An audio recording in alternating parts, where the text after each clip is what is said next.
Hola, jo soc la Irene Jo sóc la Vinyet. i avui us parlarem una mica sobre el llenguatge no verbal.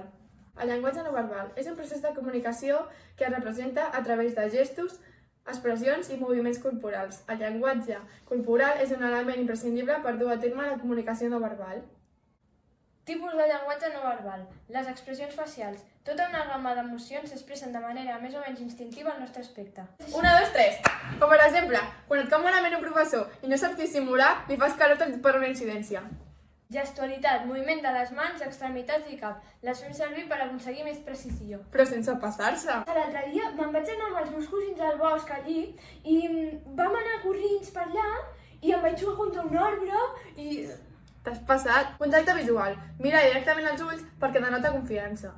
Com per exemple, quan demanem disculpes s'ha de mirar directament als ulls perquè si no no és una disculpa del tot sincera. Com per exemple, l'altre dia a TV3 per sortir famós demanant disculpes mirant al terra.